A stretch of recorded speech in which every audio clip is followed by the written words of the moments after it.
Soldering is a fundamental skill for anyone working with electronics. Whether you're a hobbyist, a student, or a professional, mastering soldering can open up a world of possibilities. From repairing broken gadgets to creating your own electronic devices, the ability to solder is invaluable.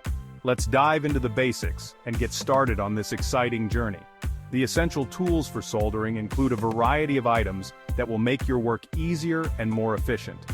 First and foremost, you need a soldering iron. Choose one with a suitable wattage for your projects. For beginners, a 25, 40-watt iron is usually sufficient. Higher wattage irons heat up faster and can handle larger components, but they can also be more challenging to control. Next, you'll need solder. Lead-free solder is recommended for health and environmental reasons. It typically contains a mix of tin, silver, and copper. The core size of the solder is also important.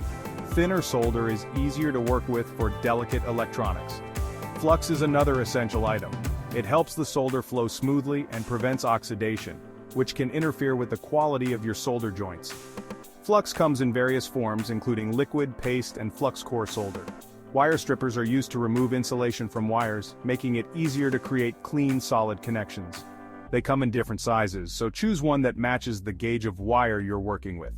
Pliers are useful for gripping components and holding wires in place while you solder.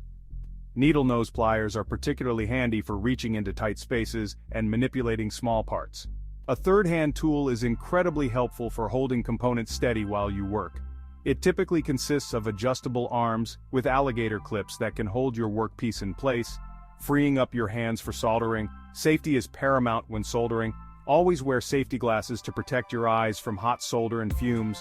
Solder can splatter, and the fumes can be harmful if inhaled. Use a soldering iron holder to prevent accidents and burns. The holder keeps the hot iron safely out of the way when not in use, reducing the risk of accidental contact. Work in a well-ventilated area to avoid inhaling harmful fumes.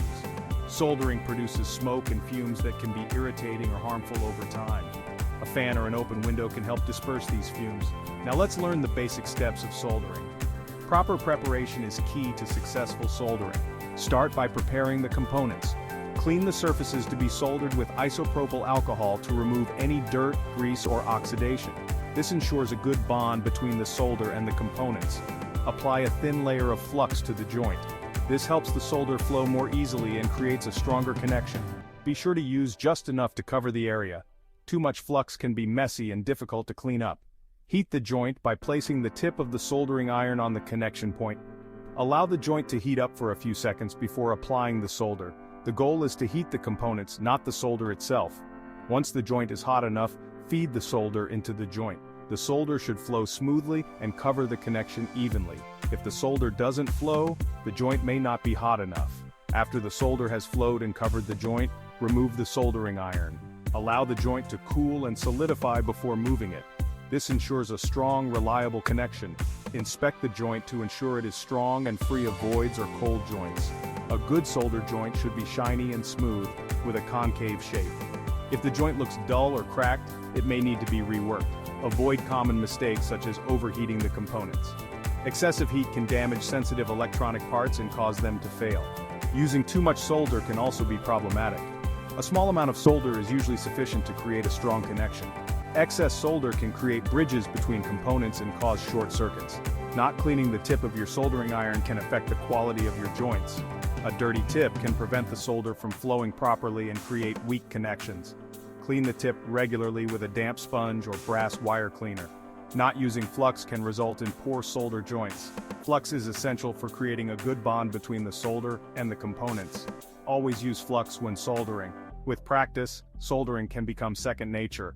The more you practice, the more comfortable and skilled you'll become.